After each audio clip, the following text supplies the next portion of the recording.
Welcome to Roundup Reddit, your go-to channel for the most gripping and intriguing stories from Reddit. Buckle up because today's story will take you on an emotional roller coaster through the depths of fear, friendship, and unexpected twists. I'm a freshman in college. I just discovered that how fucked up my roommate is and would like some advice. Part 1. College dorm assignments are a wonderful idea, aren't they? Take two awkward 18-year-old boys who have never met, move them away from home for the first time, take away all they've ever known, throw in a vat of hormones that are far more advanced than their social skills, and have them live in the same fucking bedroom. Carlton is an odd enough duck, but I've been doing my best to make it work. I'm polite enough and wary enough to jingle my keys for a full 10 seconds before I open our shared door. I'll add that it wouldn't kill him to show me the same respect, but whatever. I've memorized his class schedule. It's fine, I don't let it get to me. I mean, he's got some odd stuff. I was looking for my keys earlier this week, and I wandered over to his side of the room. I didn't mean to pry, but I couldn't help notice the 3-inch stack of papers with random numbers written across them. It was clearly the result of many hours of work, and it gave me the heebie-jeebies if I'm being honest, and it wasn't a wasted effort. I found my keys under his desk. They were sitting on top of a piece of paper that had Adam written several times in a circle surrounding the keys. I'm Adam, by the way, but it's not like he'd stolen anything. He had left the Arkansas College of Engineering, founded 1913 keychain on it. I brushed it off. Carlton was a weird guy after all. Last night, though, was something else altogether. We had one of those mandatory dorm community building exercises. They knocked on all of our doors, and of course I was going to pretend not to be home. But Carlton shot straight up and let the RA pop his dopey head into the room. He made over-enthusiastic eye contact with me and announced, "Everybody's waiting!" That irritated me because I had homework, and this would push everything back. To be honest, I don't know what I do with most of my time, but it takes about 5 hours for me to start homework after I initially sit down, and this was going to force the cycle to start all over again. The evening's activity was a "do you know me, get to know me" game, which I thought was pretty fucking stupid to organize 3 months into freshman year. Basically, you write down 10 obscure facts about yourself on a card and put it into a box. Everyone then chooses a card at random, and you have to guess who the person is. I was forced to accept just how boring my life had been when I wrote "once visited Drisking, Missouri" and "favorite cheese is cheddar" as my final 2 factoids. The card I randomly picked from the box was more interesting. I grew up nearby in Bentonville. I chose engineering because every other subject seems like a waste of a life. I am fascinated by my roommate. I once ate my pet goldfish and vomited it up again. It lived for 40 seconds. I have not washed my clothes since arriving on campus, but I regularly turn my underwear inside out. I can watch people from my dorm room window, with under 5% of them noticing. I am adept at making corn muffins. My roommate brought 73 distinct items of clothing to college with him, but does not wash them frequently. I am a practicing Satanist and am working to influence the world around me in supernatural ways. Stealing everyday objects from a person can lead to incremental influence over said person's spirit. The paper smelled like Carlton. He had a very unique scent. Naturally, I excused myself to the bathroom and never returned. Instead, I went to my room to try and get my head straight before Carlton came back. Was there somewhere else I could sleep? Amanda had stopped talking to me altogether. After I'd gotten a handjob from this hot Greek chick named Zania, all of the pseudo-friendships formed during orientation had long since sputtered out. My parents live in California, and I didn't have the kind of cash needed to visit a Motel 6. I had nowhere to sleep except the room I share with Carlton. I decided to turn out the lights and make the room as dark as possible so that he'd be unable to spy on me while I slept. A lamppost shined directly through the window and onto my pillow, so I crossed the room to close the blinds. That's how I found out our room doesn't have blinds. That struck me as odd, but I couldn't quite figure out why. But I didn't let that distract me as I undressed, tossing my underwear to the floor and pulling on a fresh pair of boxers before hopping quickly into bed. A chill slowly crept down my back like a cold, hairy tongue when Carlton opened the door. He paused in the threshold, then shut the latch behind him. I pretended to be asleep as I listened to him move about the room. His footsteps were nearly inaudible. I could only trace his rough position by way of his breathing. He blocked the light, and that's when I understood what was odd. The light never shined on my pillow when I slept. I always assumed that Carlton had drawn the blinds. What had actually been happening, as I came to realize at that moment, was that Carlton had been blocking the light as he stood over my bed. Given the darkness and my usual sleepy state, it had been impossible for me to understand that fact, and his footsteps had been so soft. But while I was pretending to be asleep last night, listening so intently to his breathing, it was apparent just how close he was standing, how close he must have been standing most nights. It's hard to fake sleep when you're sure that your heartbeat is on the verge of shattering every rib from the inside, but I didn't move, for 3 hours. Neither did he. I breathed a sigh of relief when the lamppost finally shined down on my pillow once more, but I didn't sleep that night. Carlton was sitting at his desk when I finally ventured out of bed, staring intently at a book in his lap. Carlton didn't turn a page or look up at any point. I was hypersensitive, so I inspected everything very closely. That's how I noticed the slick, wet goop on the pair of underwear I'd left by my bed. It was my underwear, but it sure as shit wasn't my goop. I immediately cut my articles of clothing down to 72. I left the room and haven't been back since. Any advice would be appreciated. I have to return to my room at some point, and I don't know what to do if all my clothes end up in the trash. Part 2. I decided to do something. I wish I hadn't, or I don't know. Fuck.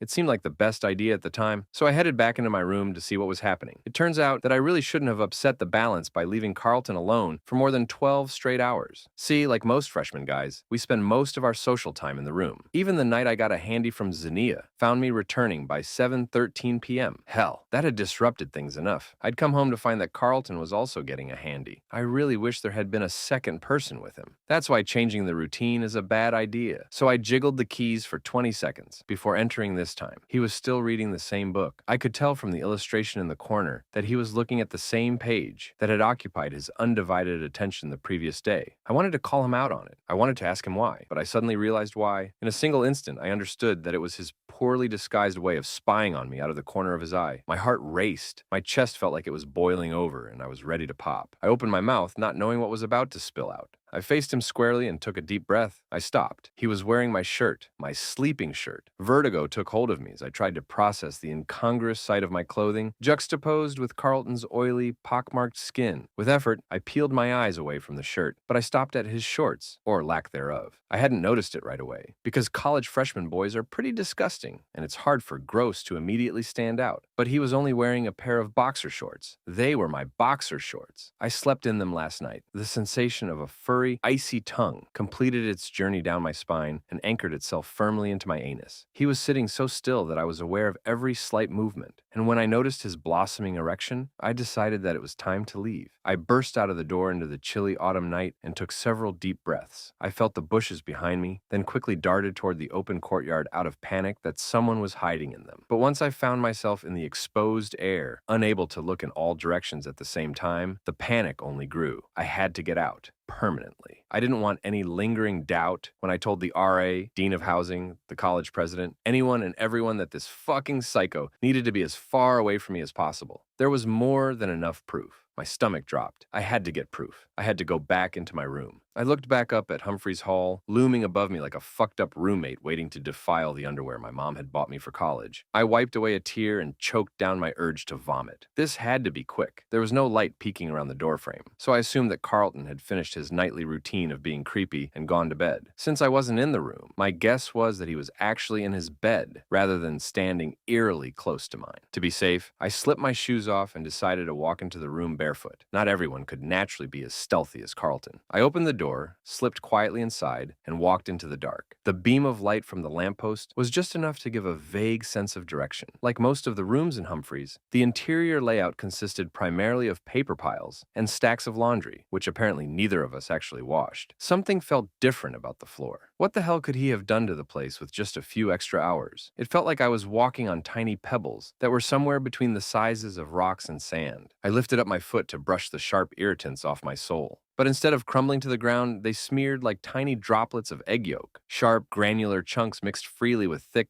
jelly-like smears across my bare foot. There was so much of it. What the hell could be on my bedroom floor? Nausea hit me. Carlton must have been picking his nose and dropping boogers on the floor by my bed. I was stepping on what was clearly hours of work, given how much material I was feeling. I could only imagine how much blood he'd mixed in, given how hard he must have been picking to produce such a haul. I gasped quietly. Carlton's grinning face lit up from the other side of the room. He was shining his phone light directly upward, giving his head the appearance of floating in the darkness. The shock was enough to throw me off balance. Since I was already standing on one foot, the shift sent me toppling. I landed on the nastiness coating the floor. As I was scrambling to get up, Carlton swiveled the light directly into my face, blinding my efforts. I raised a hand to block the beam and felt boogers crumble from my hand in tiny avalanches. Unable to see, I turned my head away from the phone. Now my eyes are working properly. Of course, I was looking directly behind me into a space of the room that Carlton was illuminating. He had done some decorating while I was gone. Adam was written on the door in red marker, hundreds of times. A gasp, a scream, and an upchuck slammed into one another on the way out of my throat. The only thing to escape was an eep. Move, I told my unresponsive body. Time ticked sideways. The mattress groaned as Carlton climbed out of bed and stood behind me. That was enough to get me going. I sprang to my mucus-covered feet and sprinted for the door that now served as a shrine to my name. I don't know how long Carlton followed me, but I slowed only long enough to grab my shoes, and I didn't stop sprinting until arriving at the RA's door. "Matt!" I screamed, pounding at the frame. "Matt, let me the fuck inside!" I didn't want to look behind me. I didn't want to know if my roommate had followed. Standing still went against every intuition I had, but I was sure that I'd be safe if Matt would just let me in. The entire hall was silent, exactly as quiet as my room had been when Carlton was standing over me, unseen. Seriously, not a noise. The RA's door opened, and an eye peeked through from the other side. I bolted in, nearly breaking his nose with the force of the door, then slammed and locked it behind me. I was trying to figure out where to begin when I realized that I had been babbling incoherently since the door opened. Whoa, whoa, whoa. Slow down, Adam. Matt was staring at me with a mixture of profound concern and deep pity. "What the heck are you saying about a roommate?" "Carlton," I spouted out. "My roommate Carlton is a danger to himself and to me." I tried to catch my breath as Matt looked down at me sadly. "This is why, Adam." I looked at him like he had two heads. "This is why what?" An awkward pause lingered between us. Finally, Matt heaved a great sigh. "This is why your housing condition is special, Adam. We can't put you in a regular living situation if you choose to make elaborate lies." He reached past me and unlocked the door. "Dishonesty hurts the community. You and I both know that there is no Carlton. You need to go back to your room."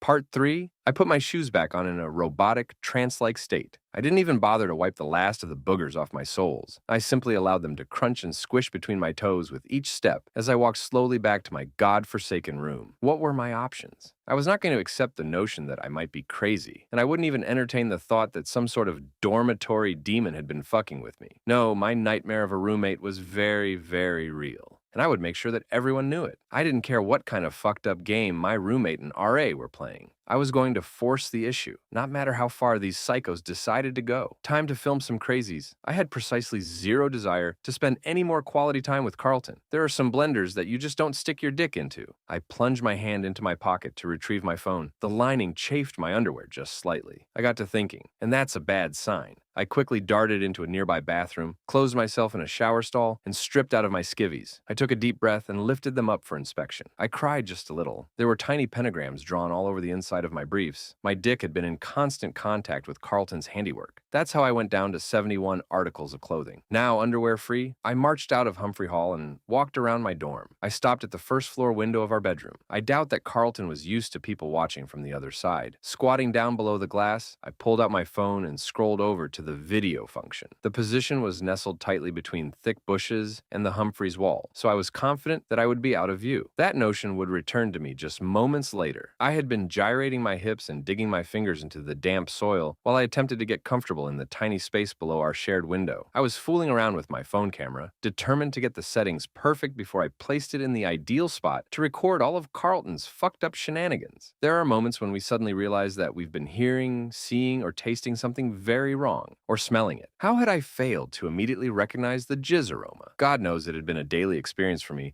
ever since Zania had said, "I don't think it's worth it to go on a second date." I tried not to gag as I looked down. I was sitting on a pile of used, crusty toilet paper. I hadn't seen it in the dark, and the soil I'd been pressing my fingers into was almost entirely dry, save for the one puddle my fingers had been absent-mindedly caressing. I furiously wiped my hand on my shirt as I finally comprehended Carlton's "I can watch people from my dorm room window with under 5% of them noticing" comment. But spreading it to my shirt just brought the smell closer to my nostrils, so I stopped. You know what? I fucking hate Carlton. My thoughts were interrupted by my roommate's voice coming through the window. "Why don't you come in?" The shock damn near sent my balls slipping right out of my scrotum. Could he smell me through the wall? "We have to talk." R.A. Matt's voice responded as the door snapped shut. That fucking bastard was coming to talk with Carlton immediately after calling me crazy. I started the camera and propped it delicately on the windowsill. "Would you please put on some pants?" Matt's voice was far more timid and subdued than his usual "have fun or pay the consequences" R.A. vibe. Carlton continued as though he hadn't heard Matt's request. "Adam is really getting on my nerves. He's intruded in my personal space. Then, after finding things that should be flattering, he's gotten all weird about it. And he's stolen my fluid." An awkward pause lingered. I imagine that Matt was struggling to find the appropriate response to such a statement. Look, Carlton, I realize that you have a very special interest in your roommate, but this isn't sustainable, and I don't understand why you want me to lie to him about you being imaginary. It's just bizarre, Carlton. He sounded so exasperated that I almost felt sorry for him. Almost. I can't have him spreading unfounded complaints about me, simply because I find him interesting. Bitches just like him would whine about my interests all the time at my last academy, and it ruined my high school experience. I've decided not to tolerate this unfair behavior any longer. Besides, he continued, dropping his voice menacingly, the only thing you really need to understand is that your role is complete obedience. He made a hissing sound with his nostril that culminated in the distinct thunk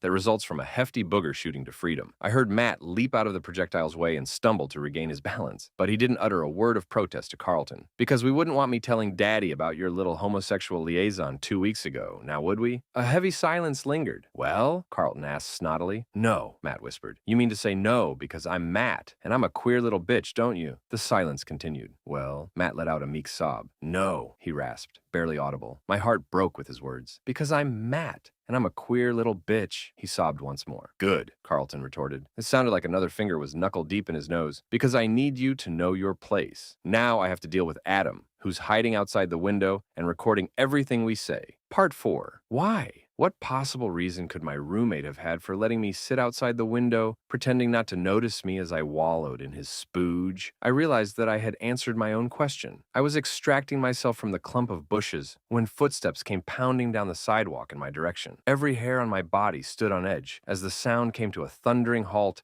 directly behind me. We, gasped Matt, out of breath, have to talk. He grabbed me by the elbow and guided me toward the Humphreys door. Dazed with shock, I obediently followed my RA's lead, right back into my god-forsaken dorm room. In retrospect, I think that was a bad choice. The first thing I noticed upon entering the room was yet another pair of underwear on the floor. It was, once again, my underwear. But the thick, dark skid mark that ran from the back label to the taint carriage had not been made by me. It had been produced by someone who'd taken my underwear and soiled it, then turned it inside out after he was done, and left it on the ground. I looked up at Carlton. He was grinning like I was the last idiot to understand a punchline. So you've noticed an interest that I have in you, Adam. He scratched at his waist, lifting up my stolen shirt to reveal an excessively hairy belly. As his long fingernails made a scritch sound against his skin, a steady flurry of stomach dandruff sprinkled to the floor. It smelled like sadness. Carlton narrowed his gaze at me. You're welcome, he grunted condescendingly. I found myself at a loss for words. Why? He rolled his eyes and snapped his fingers at Matt. Both of you, let's go outside. I'll answer all the questions you have. It probably would have been more prudent to reject his offer, but I was desperate to know just what the fuck was going on. Okay, I offered tentatively. I'll go outside, but only if you put on some pants. I turned to the door before stopping myself and snapping back to face him. Only if you put on your pants, Carlton. I glowered at him in disgust. You can keep the shirt and underwear? I shook my head. 69 is fine by me. Once he had dug a pair of jeans from the bottom of his hamper and loaded something into its pocket, the three of us walked a block down William Street, past the 1913 building. The path was unnervingly devoid of any other people, and what little moonlight existed was almost entirely blocked by clouds. When the road ended at Duncan, Carlton walked through a grassy lot towards some trees. Matt and I each had our own motivations for following the guy. While the RA faced blackmail, I was desperate for a way out of my living situation. Given how much heretofore unknown influence my roommate wielded, I decided that it was best to just play his game and be done with it. And I wanted some fucking answers. So I was focused on getting this over with. I realized too late where my roommate had led us. Hey, Carlton, why are we in Evergreen Cemetery? He turned around and grinned in the moonlight. The effect was like a dollop of crazy on a fresh-baked, creepy-flavored casserole. We've been living together for 3 months now, Adam. How are you so thick-headed? You know that I'm fascinated with you. You're aware that I am a practicing Satanist and am working to influence the world around me in supernatural ways. And I've told you that stealing everyday objects from a person can lead to incremental influence over said person's spirit. He cocked his head to the side and changed his voice to sound like a castrated bugle. Have I had an influence over your spirit? I think so, Adam. Everything I've attempted so far has been successful. Now I decided that it was time to go. I turned to leave, to run, to sprint, until the stench of Carlton's supernatural influence was far behind me. I've been right about everything concerning the queer as well, he crooned, and Matt's hand latched onto my biceps with a vice grip. I stood rooted to the spot. So I'm sure this little experiment will prove quite fruitful. He raised his arms, spread them wide, and looked at the moon above. The full moon will fall on the winter solstice this year. The time is nigh. The fuck? I interrupted him. That isn't Satanism. That's silence. He screamed, eyes wide as ping pong balls. I am the engineer, Adam. I am an engineer, and I will cure the queer. How had I let things get this bad? Apparently, anything can be accepted with incremental change. Look, Carlton, Matt offered meekly, I appreciate your gesture, but I really don't want to be cured. You don't know. You don't get to decide what will happen here. His eyes darted rapidly back and forth between us, and the air seemed to be getting hotter. I will cure life with death, and death with life. Adam, the progenitor of all things good and bad, will serve his purpose. I will take your life, Matt, then kill Adam and bring you back to life in his body, pure and heterosexual. Don't worry, I've checked Adam's browser history. He's not queer at all. Even the tentacle cartoon pornography features drawings of nude women. Okay, stop, I screamed, breaking free of Matt's grip. This has gone way too far. Carlton, you need a psychiatrist, a doctor, a priest, something more than what we can offer. I'm done with you. I'm done with our shared dorm room, and I'm done with this fucking cemetery. I took 2 steps away before Carlton threw out a hand and pressed it against my chest. My blood instantly boiled, and I truly wondered if I'd be able to stop myself from punching his fucking teeth out. You're not going anywhere, he stated with an eerie calm. He then took 3 quick steps back and pulled out the object he had hidden in his jean pocket. My blood froze as I realized what it was. Because if you're as sane as you claim to be, then you'll do exactly as you're told by the man with a gun pointed at your head. Part 5. My primary concern was not to shit myself. When that failed, my secondary concern became minimizing just how much I shit myself. I found moderate success. Good thing, too. I was almost out of underwear. I understood just how important it was to keep my roommate calm. I had to thread the needle of making him feel heard while remaining firm about the need to resolve the situation sensibly. I opened my mouth, determined to strike a delicate balance. What the fuck, Carlton? My insight didn't seem to work. His left eye twitched in the moonlight, and he turned his head at an angle that was 5 degrees past unnerving. Then he swung the pistol around and aimed it at Matt's crotch. Whoa, man, let's calm down. Let's just calm the fuck right down, Matt yelled, holding both hands over his penis. Carlton grinned maniacally. You can't be a sexual deviant without your genitals, now can you, Mr. Matt? He closed one eye and focused the other on aiming at Matt's junk. No! Matt screamed in response. Look, just try shooting him first. My mind flip-turned upside down. There's no point in killing me yet. Matt's voice was gradually taking on the tone of overenthusiastic R.A. A dazed look crept over Carlton's face. My dick froze as I realized that he was contemplating the wisdom of Matt's words. Slowly, he swiveled his eyes in my direction. He smiled like the goddamn Grinch. I tried to move my legs, but they were each about a dozen Viagra, short of performance ready. So, God help me, I tried to reason with him. Why? Why are you doing this, Carlton? All of it? My voice was so meek that I nearly cried at hearing my own words. Was I not a good roommate? Carlton's eye twitched again. At first, I didn't think he was going to say anything at all. When he did speak, it was just a little too warbled to be sane. Why does everyone ask me that? His shoulder twitched. People get so weird when I borrow their clothes or sprinkle my toenail clippings in the dining hall salad dressing or lick my roommate's forehead while he sleeps. He smiled wider. The curious are the odd, Adam. How else would we know that vaccines work or microwaves can cook food if we're unwilling to see how human sebum tastes on a bagel? I'm an engineer because I'm unafraid. I'm a Satanist because I'm unafraid. And I'll experiment with necromancy because I'm unafraid. The world will remember me one way or another, Adam, which is more than I can say for you. Many things happened at once. Carlton stopped talking as Matt slammed into him. The two of them grunted and fell to the ground while I took on the role of staring, with my jaw hanging down. I didn't know if I should help out or run away. Truth be told, I was still fucking pissed that Matt had requested my execution. My thoughts were interrupted by a gunshot, but it was nearly impossible to see what was happening in the dark. I'm sorry, Matt screamed. I didn't mean to hurt you. A second gunshot rang out, and a figure collapsed in front of me. A hand grabbed my ankle. Adam! Matt gasped. All sense of logic and priority was gone. Numbly, I pulled out my phone and shined the light downward. Matt was a mess. His entire torso was drenched in blood, and a gaping bullet hole had his chest in tatters. Sheet white and wide-eyed, he looked at me without seeing. Don't tell my dad I'm gay. He collapsed, and the world was quiet. I spun my phone around to search for Carlton in the dark. The intensity of the phone's light made everything outside of the beam appear completely black. I darted from headstone to headstone, looking for any sign of Carlton. I found none. Then I realized that there was a trail of blood on the ground. I followed it, inch by inch, until it disappeared around a block of granite. Carlton's grinning face popped around the corner. I fucking ran. I weaved in and out of tombstones, not knowing where I was headed, with no idea if Carlton was following me. The beam shot back and forth in the dark, as I pumped my arms, illuminating the ground in front of me at intervals like a strobe light. I noticed the waist-high fence a half-second too late. I leapt and nearly cleared it, barely clipping the front of my shoe on the edge and toppling headfirst onto the asphalt on the other side. I felt a moment of nutsack tingling freefall as the ground rushed up to meet me. With a sickening crack, my face hit the pavement. I didn't just feel the pain, I became one with it as I lifted my head up to scream. I was sure that shattered teeth would come spilling out like rogue corn kernels. I was silenced by the sight of a car screeching in front of me, brakes squealing. It slowed,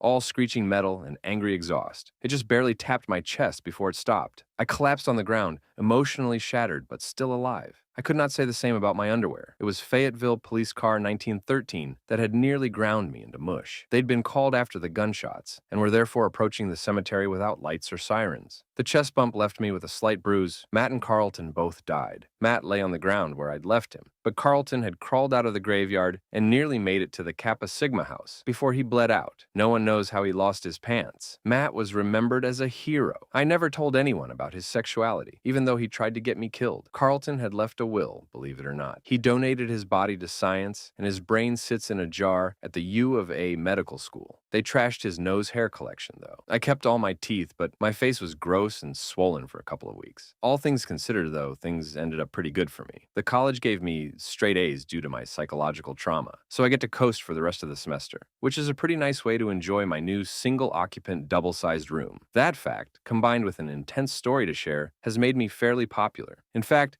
Zania started talking to me again. She's coming over tonight. I bought a bottle of hand lotion for the occasion, and even though it was awkward to do my laundry while going commando, I decided that it's important enough to wash my last pair of underwear. Thanks for tuning in to Roundup Reddit. If you enjoyed this story, be sure to like, subscribe. Until next time, keep exploring the unexpected.